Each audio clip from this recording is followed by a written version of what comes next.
The courtroom buzzed with quiet tension, like a drawn bowstring ready to snap. It was a high-profile case that had drawn local media, activists, and even federal interest. The accused sat at the defense table, Robert Whitaker, a well-respected businessman and former foster parent, known for his generous donations to children's charities. To the public, he was a model citizen. But to the small girl sitting across the courtroom from him, he was something else entirely. 10-year-old Emma Reynolds sat beside the prosecution team, motionless. Her eyes, large and dark, fixed on the polished wood of the table in front of her. She didn't fidget, didn't glance around. She didn't speak. She hadn't spoken to anyone in months. Her hands gripped the thick black leash of her service dog, Shadow, a large German shepherd with calm eyes and a focused demeanor. Shadow sat like a sentinel at her side, ears alert, occasionally glancing up at her with quiet concern. The courtroom noticed. Everyone noticed. A child too traumatized to speak, and a dog trained to speak for her in ways no one yet understood. The judge, Hun Marcia Delgado, glanced toward Emma with a look of soft sympathy. She was a seasoned judge, but this case felt different. She could sense the trauma in the air, thick and invisible like smoke. The room fell into silence as the bailiff called for order. Emma had been placed in the Whitaker home a year prior, after her mother's sudden death in a car accident. Within 6 months, Child Protective Services had removed her from the home without public explanation. Then came whispers and reports and finally formal charges. But the details remained vague because Emma hadn't spoken a word since. Today, she was the prosecution's key witness. But how do you present a witness who refuses to speak? Prosecutor Alan Dorsey rose from his chair and approached Emma slowly, his voice gentle. Emma, I'm not here to make you uncomfortable. I know this is difficult. But can you nod if you remember living with Mr. Whitaker? Emma didn't move. Emma, you don't have to speak, he said, his tone understanding. We know Shadow is here to help you. If there's anything you need to tell us, you can show us. You can use him. We're watching, okay? She didn't blink, didn't shift. Her face was unreadable. Mr. Dorsey sighed and looked toward the judge. Your Honor, the child is unresponsive. Just then, Shadow shifted. The dog's ears perked, body tense, and head slowly turned across the room, toward the defense table. It happened so quietly, most didn't notice at first. But Shadow stood, his body straightened, tail rigid, and his brown eyes locked on a spot beneath Robert Whitaker's chair. A low growl, soft but chilling, rolled from his throat. The judge sat forward. Is something wrong with the dog? Mr. Dorsey turned, startled. Shadow took one slow step forward, then another. Emma didn't stop him. She didn't react at all. Emma, did you? The prosecutor asked, but stopped mid-sentence. Shadow growled louder and suddenly barked sharp and jarring, echoing against the wood-paneled walls. Now the courtroom reacted. The defense attorney stood quickly. This is ridiculous, Your Honor. That dog is disrupting court proceedings. The judge held up a hand. Silence. Shadow barked again and pawed at the floor directly in front of Whitaker's table. The bailiff moved toward him, unsure. Emma's hand dropped to her lap. One of the trainers who had worked with her before had said she could use small signals, just a tap of her fingers or a motion with her wrist, to communicate with Shadow. But no one had seen her move. Or had they missed it? The judge looked toward the bailiff. Check the area. Now, the room held its breath. The bailiff crouched beside the table and scanned the floor, then frowned. There's something taped here, underneath the chair. Gasps rippled through the room. The bailiff reached under and slowly peeled off what looked like a small black USB flash drive, wrapped tightly in gray electrical tape. He held it up. It was hidden under the defendant's chair, he announced. The judge's eyes narrowed. Bring it here. The bailiff placed it on her bench. She turned to the defense. Mr. Whitaker, she said, voice sharp. Were you aware of this? Whitaker's face twisted. Of course not. Anyone could have planted that. Shadow growled again. The judge nodded to her clerk. We'll need this examined immediately by digital forensics. This court is in recess until further notice. Panic spread like fire through the room. Reporters began texting. Court officers moved into position. Whitaker stood from his seat, but didn't move toward the door. Emma simply sat there, calm, still. She hadn't spoken. She hadn't cried. But the courtroom had turned upside down because of her. Mr. Dorsey leaned toward her and whispered, Was that you, Emma? Did you tell him to look? She looked up at him for the first time, and smiled. Just a little. It was the first time anyone had seen her smile since her removal from the Whitaker home.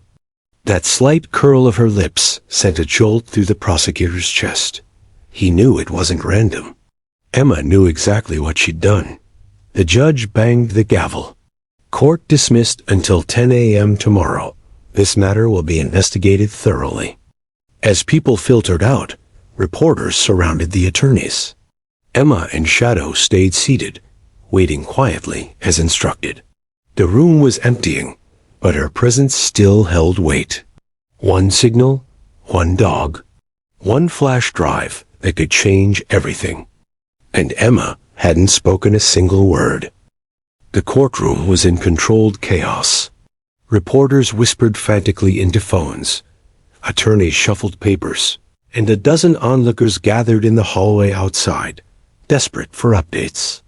But Emma sat still in her chair, a quiet island in the sea of unrest, while Shadow remained at her feet, no longer growling but intensely alert. His job wasn't over. The bailiff had already sealed the flash drive in an evidence bag and handed it over to a digital forensics team from the county's cybercrime division. Judge Delgado had ordered them to begin analyzing it immediately. If the contents were relevant, court would resume the next day, but no one doubted it now. The mere existence of the device had flipped the courtroom on its head. Whitaker was still seated at the defense table, rigid and pale.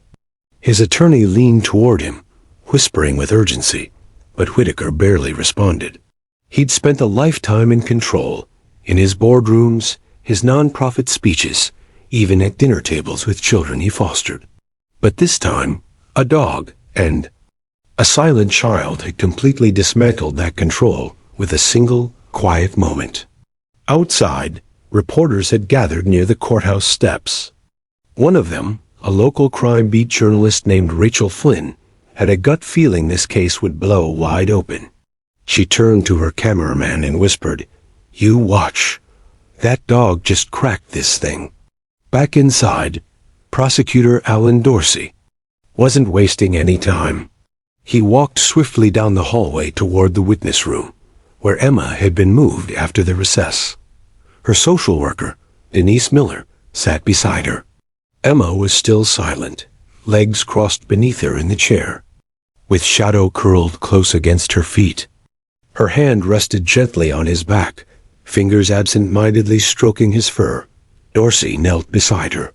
"Emma," he said softly, not expecting a response, "we're checking the flash drive now. If it contains what we think it does, you just help stop him. You understand that, don't you?" Emma didn't look at him, but she nodded. It was the first clear gesture she'd given to anyone in weeks. Dorsey exhaled slowly. "Thank you." Denise looked at him, eyes brimming with restrained hope. She signaled Shadow on purpose. I know she did. She remembered where he hid it.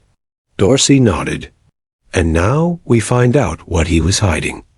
Meanwhile, in a lab 5 blocks away, technicians had plugged the flash drive into an isolated terminal.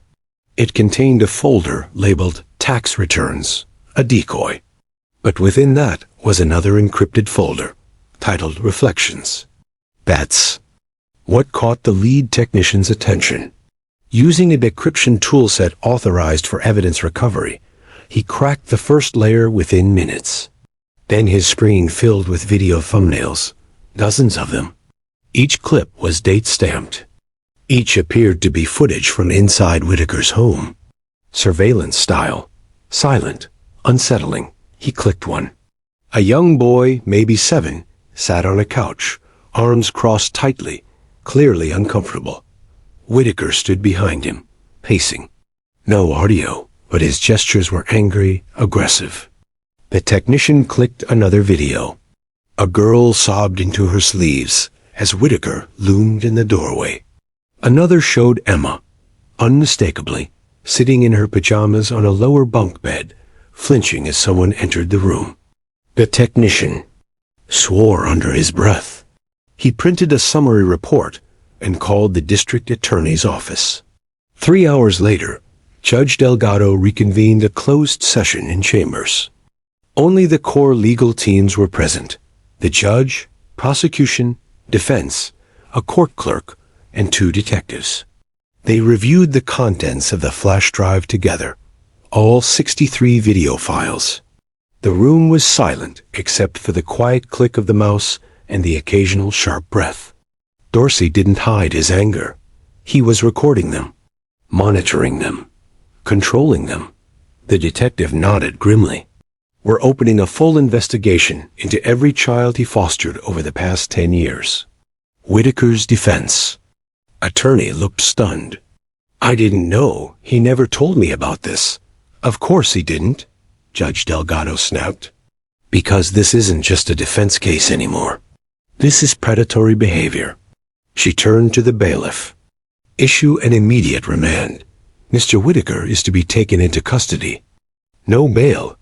Whitaker paled further. His hands shook as officers pulled him from the room. He didn't resist. He barely spoke. His world was collapsing, not with a scream, but with quiet footage he'd hidden under a chair.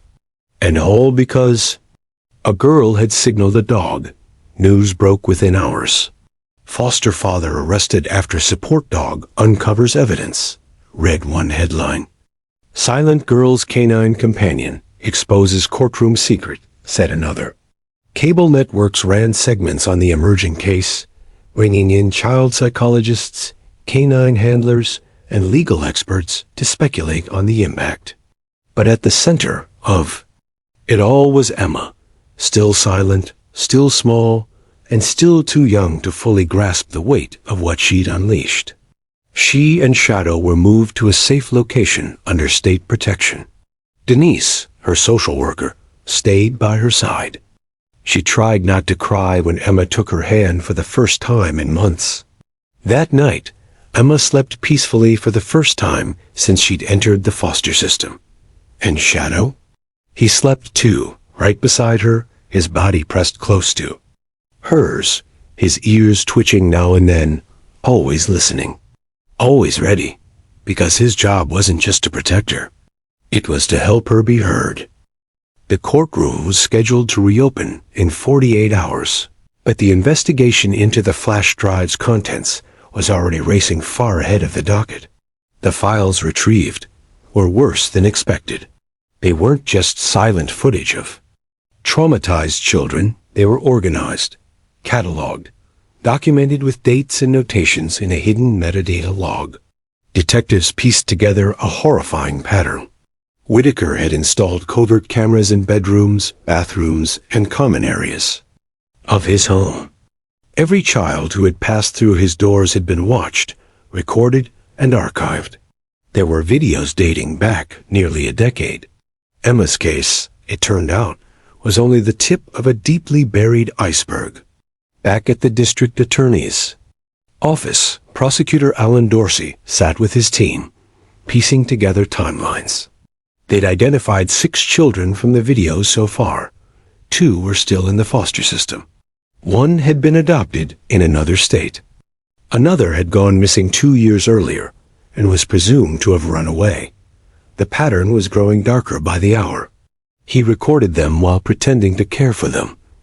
one detective muttered. And the state kept sending him more. The room was silent. No one wanted to admit the truth. The system had failed. The system had handed him victims. Meanwhile, Emma remained protected in a confidential location, surrounded by trauma counselors, therapy animals, and her social worker Denise. Despite everything, she had grown a little more responsive each day. She still didn't speak in public, but her eyes were more focused now. She was drawing pictures again, mostly of Shadow. The dog never left her side. He'd become more than her protector. He was now her translator, her wall, her light. Wherever she went, Shadow was with her. In court, in therapy, at night when she couldn't sleep. One evening, Denise found Emma sitting on the floor of their safe house, crayons in hand. She was drawing the courtroom scene, the judge, the tables, the wooden bench, and Shadow growling at the defense table. Denise sat beside her. "You remember everything, don't you?" Emma nodded. "And you told him to do it. You gave him a signal." Emma paused, then reached into her pocket. She pulled out a rubber band and wrapped it twice around her fingers. Then, in a barely perceptible motion, she flexed 2 fingers and touched her wrist.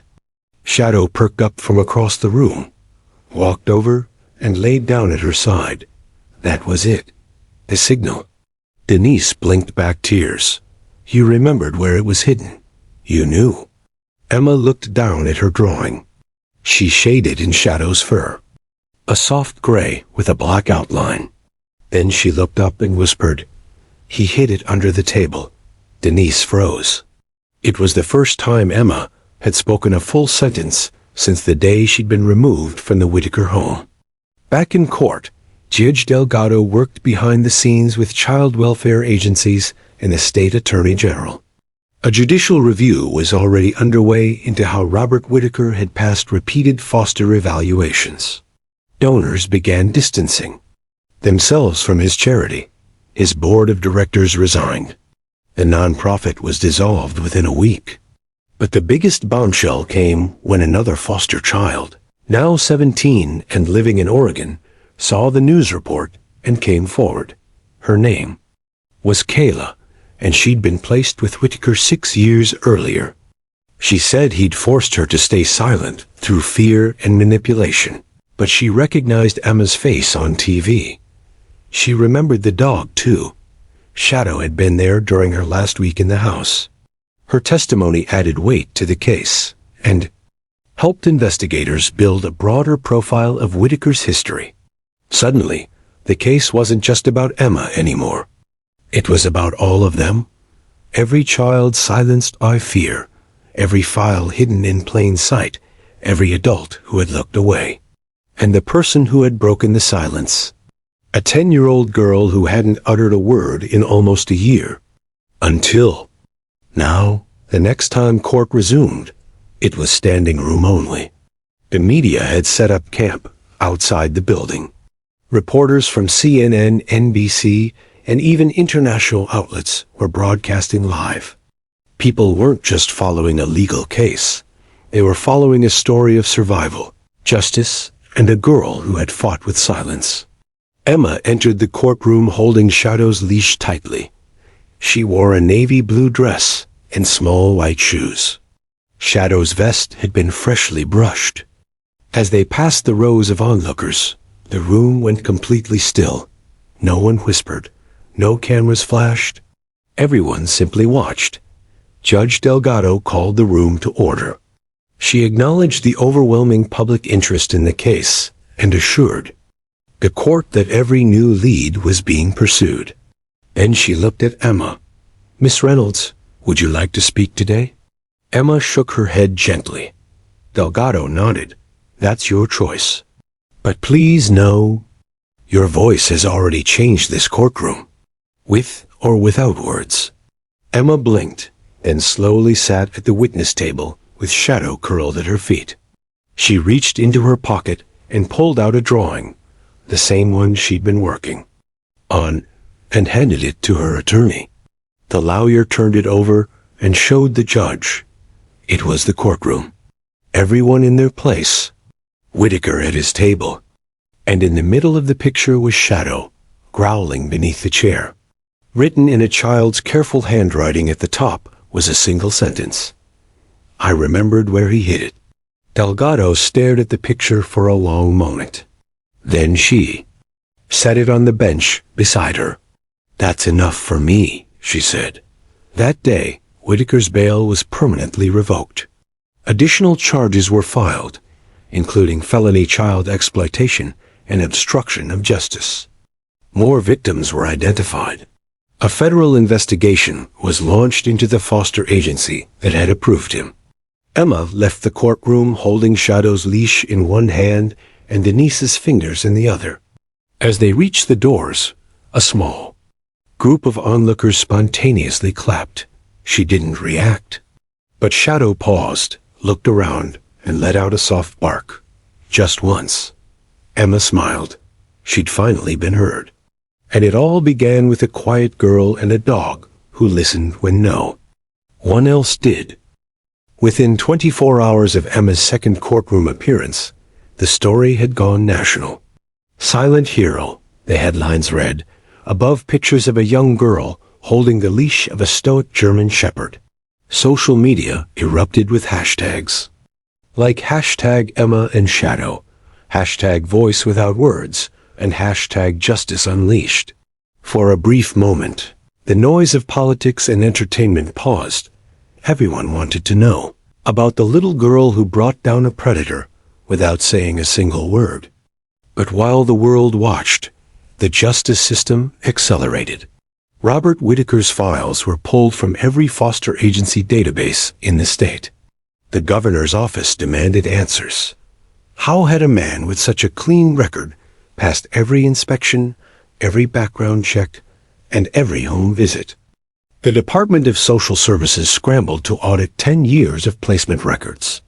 Meanwhile, detectives tracked down every child who had ever lived in Whitaker's care. What they found was chilling. Over the span of 12 years, Whitaker had taken in 17 foster children, many of them with trauma backgrounds. Of those 17, 6 had dropped out of school early. 4 had run away. 2 were unaccounted for. The system had buried the patterns beneath stacks of bureaucratic paperwork. Emma's flash drive had ripped those stacks wide open.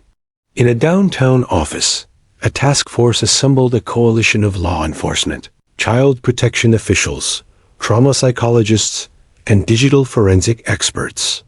Their job: unravel every thread of Whitaker's abuse and build a case that could not only convict him, but also prevent future cases like his. Every victim who could be found was contacted. Many were adults now, with lives of their own, but some still carried the emotional scars. One woman, now 23 and working as a teacher in Nevada, broke down in tears when she saw Emma's story on the news.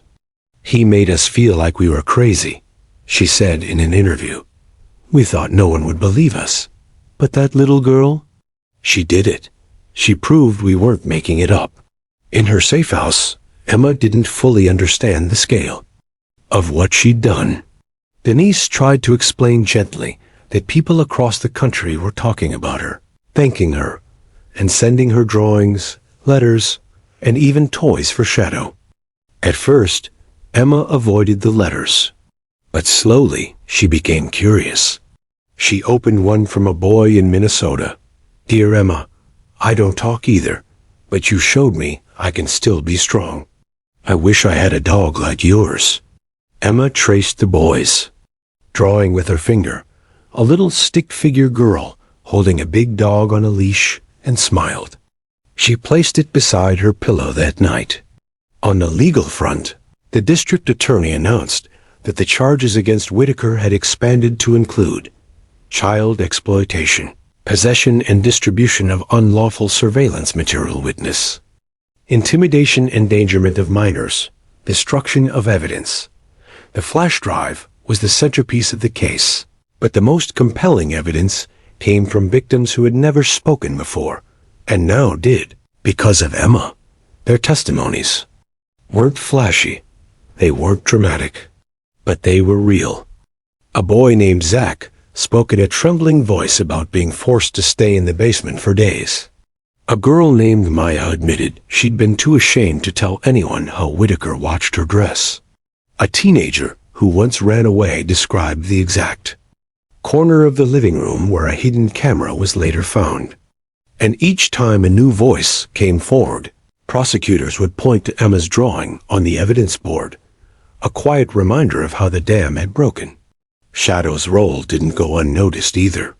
Veteran K-9 officers and service dog trainers began reaching out to Denise and Emma's legal team, praising the dog's precision and behavior in the courtroom. A national therapy dog organization posted a photo of Shadow with the caption, "Sometimes the best listeners don't speak. Sometimes the loudest heroes bark." Donations flooded into animal therapy programs, especially those connected to children with trauma. One night, as Denise watched Emma brush Shadow's fur by the fireplace, she gently said, "You saved a lot of people, sweetheart. You didn't just help yourself." Emma didn't speak. She just nodded and pressed her forehead to Shadow's. As momentum built around the case, the governor's office announced sweeping reforms. A new law would be introduced, mandating annual unannounced home inspections for foster families, increased funding for trauma-informed social workers, and a statewide review of all private foster placement agencies. The bill was dubbed the Reynolds Act, named after the girl who had triggered a movement. But Emma didn't want a spotlight. When she learned the law was named after her, she frowned and covered her ears. Denise crouched beside her. "It's okay. They're not doing it to scare you. They're doing it so other kids don't have to go through what you did." Emma glanced at the television screen, showing her courtroom sketch on the news. Then she whispered, "Do they know I was scared too?" Denise nodded slowly. "Yes, that's why it matters." Robert Whitaker sat in a federal holding facility, locked in solitary confinement. His lawyers had no strategy left, no character witnesses, and no plausible defense. The videos, the testimonies, the flash drive, all of it built a wall around him, the once powerful man who had charmed donors and smiled for charity cameras, now spent 23 hours a day alone. His trial date was set. Emma would not need to appear again. Her job was done, but her journey was not. She had started to speak more frequently now. Not long conversations, but phrases. Sometimes she would whisper her thoughts to Denise, or her therapist. She'd started asking questions, simple ones, like, "Where does Shadow sleep when I'm not home?" Or, "Will I go back to school one day?" And always, Shadow was beside her. In therapy sessions, she now colored pictures of other kids too. Children with dogs, children in safe homes, children with voices. One evening, she turned to Denise after drawing a picture of a smiling girl holding a microphone. "I want to tell my story someday," she said softly. "For real, with words." Denise smiled and wiped a tear away. "When you're ready, sweetie, you can tell the world." Emma nodded, wrapping her arms around Shadow's neck. Because now, she knew she had a voice, and she was finally ready to use it. Shadow had become a national sensation. Not just a dog, but a symbol. The image of him standing between Emma and her abuser had been reprinted in magazines, painted in murals, even turned into a sculpture that stood outside the courthouse steps. Yet most people didn't know Shadow's full story, and when it finally came out, it only deepened the respect and awe surrounding him. Years before he ever met Emma, Shadow had worn a different vest, a military one. He had served 2 tours overseas with a Marine unit trained in bomb detection. Shadow was known for his steadiness under fire and uncanny instincts. His former handler, Sergeant Luke Ramirez, remembered him well. When he saw Emma and Shadow on the news, he froze. "That's my boy," he whispered, dropping his coffee cup. Luke hadn't seen Shadow in nearly 4 years. After an IED blast in Afghanistan, Shadow had pulled into safety and taken shrapnel in his hind leg. Shadow was honorably retired, and Luke assumed he'd been placed with a veteran. But somehow, he'd been reassigned to a 10-year-old girl in California. Luke reached out to Emma's team, not for media attention, but to thank the dog who saved him again. He sent Emma a letter. "He once saved my life too, and now he's saved yours. That dog's not just brave, he's chosen." Emma read it 3 times before folding it neatly and placing it under her pillow. She began asking questions after that. Why was he in the war? Did he get hurt? Did he have friends before me? Each question opened a new door. And slowly, Emma's world began expanding beyond her trauma. Shadow's military file was declassified and shared with the public. News outlets covered his heroic past, tracking explosives, alerting soldiers under sniper fire, surviving a helicopter crash. They dubbed him America's Dog. He'd gone from the battlefield to the courtroom, from saving soldiers to saving children. A documentary crew offered to make a short film about him. Denise hesitated at first, protective of Emma's peace, but Emma surprised her. "I want people to know what he did," she said. "All of it." So the film was made. Titled Silent Guardian, it premiered at a children's trauma conference in Washington, D.C. The footage included clips of Shadow's training, old military photos, and new interviews with the people he'd touched, including Emma.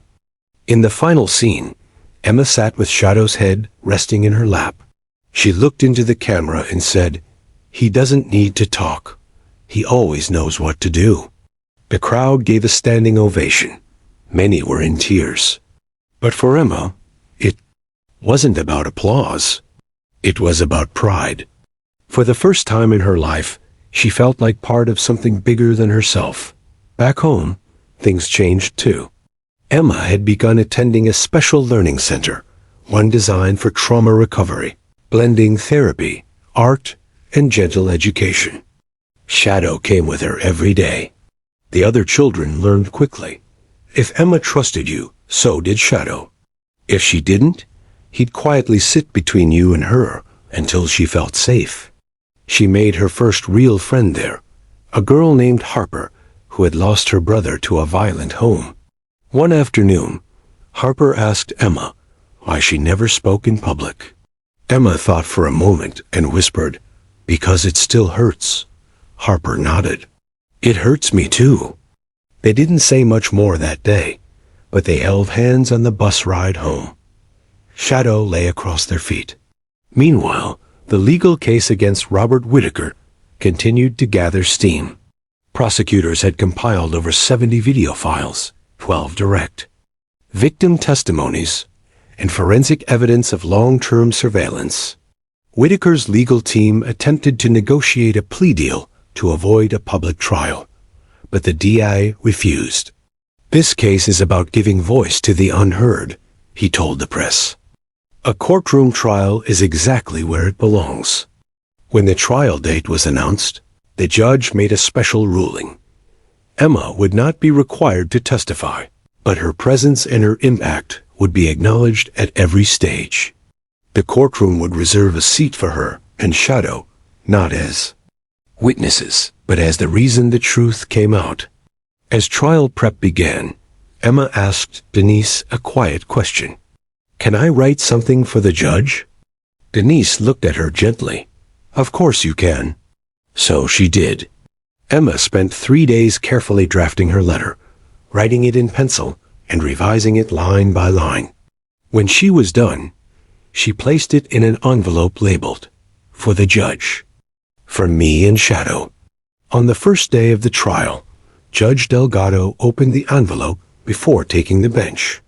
The letter read, "Dear Judge Delgado, I know you are going to do your job and make things fair. I just wanted you to know that I wasn't brave all by myself. Shadow helped me. And my voice came back because he stayed with me. Please make sure no more kids get hurt like I did. Love, Emma and Shadow. The judge held the letter for a long time. Then she placed it in her breast pocket before stepping out to preside over the trial of the decade. While the trial unfolded, Emma stayed mostly out of sight, continuing school, therapy, and dog training exercises with Shadow. She had started participating in public speaking classes, not to perform, but to learn how to control her fear.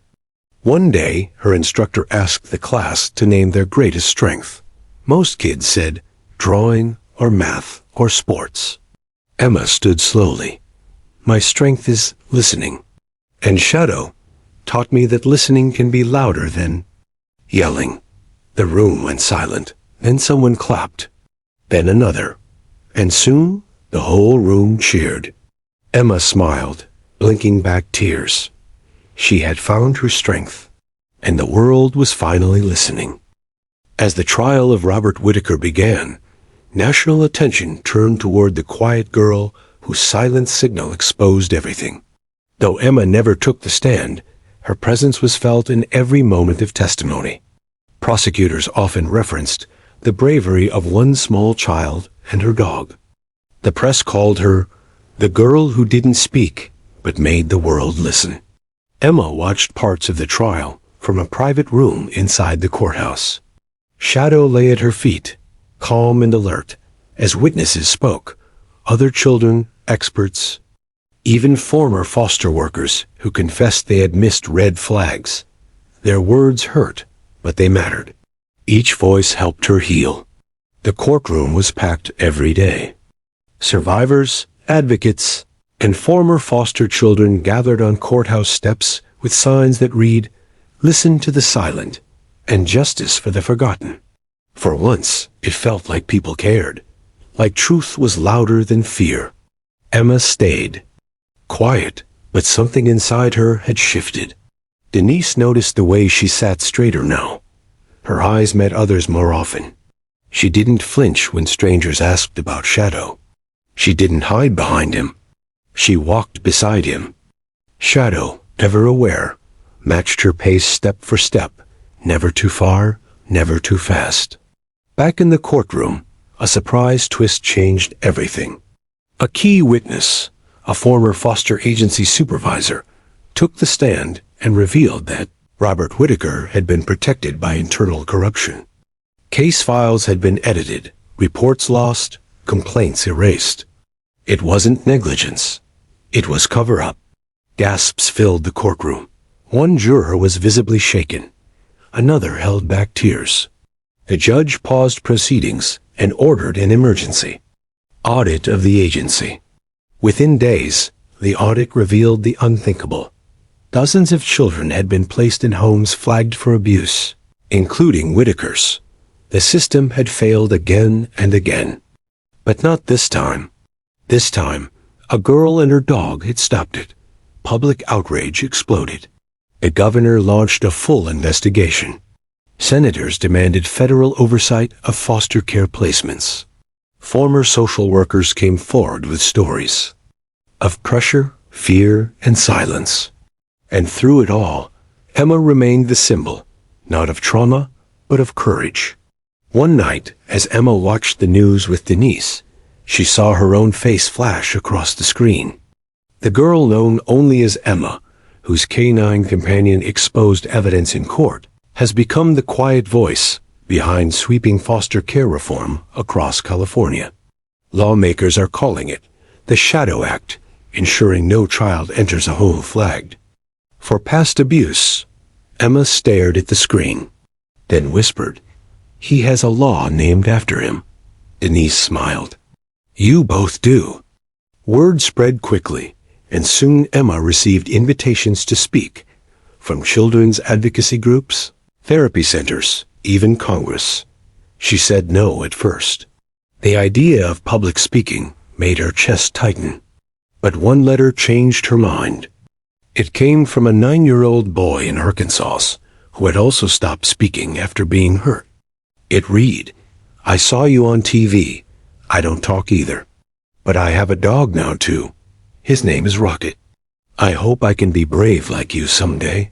Emma folded the letter into her backpack, then turned to Denise and said, "Okay, I'll do it." Her first public appearance was at a national trauma summit in Denver.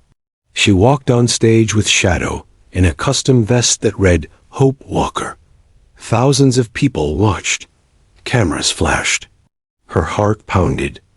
But she didn't look down. She looked forward.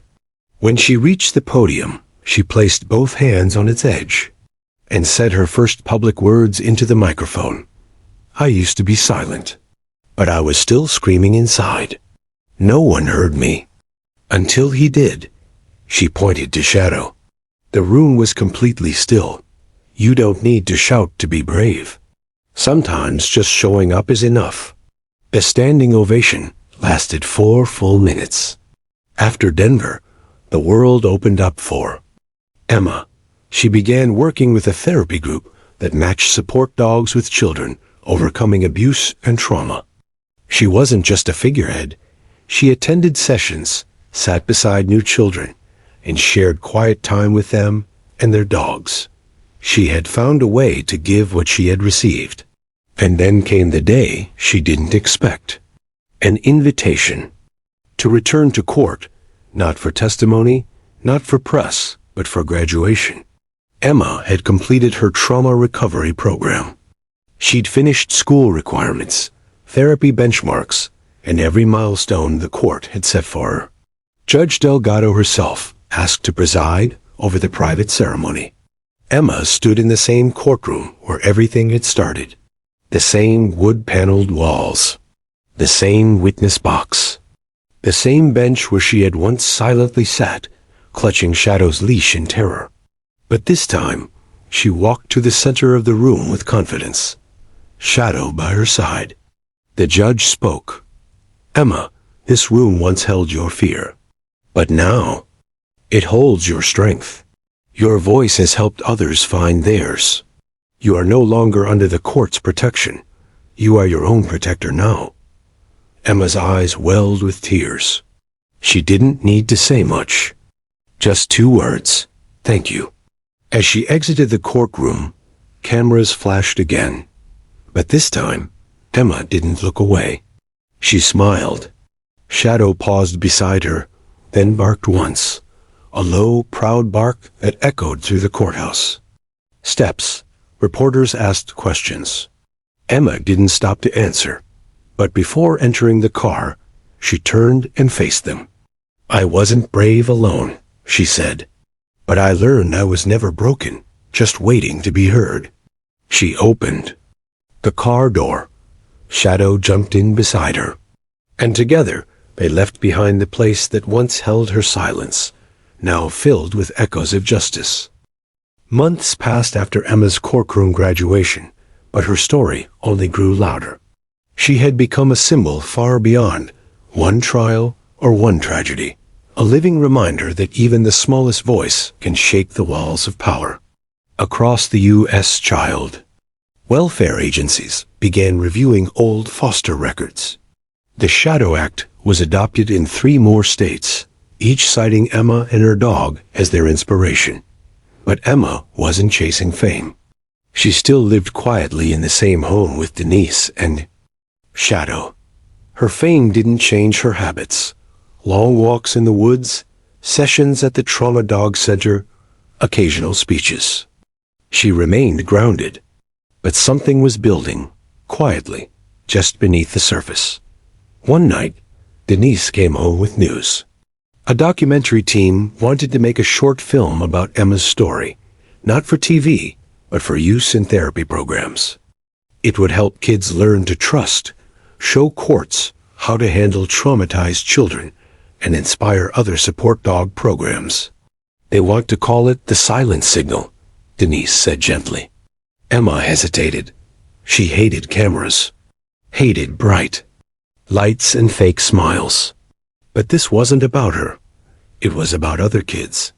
Kids like the boy who wrote her that letter. Kids still waiting in silence. She nodded slowly. "Okay, as long as it's real." The production crew arrived. A week later, they were gentle, patient, and never forced a shot. Shadow, who never warmed up to strangers quickly, sat beside the director on the second day. Emma laughed softly when she saw it. That meant they were good people. The filming took place at familiar places. Her house, the courthouse steps, the therapy center.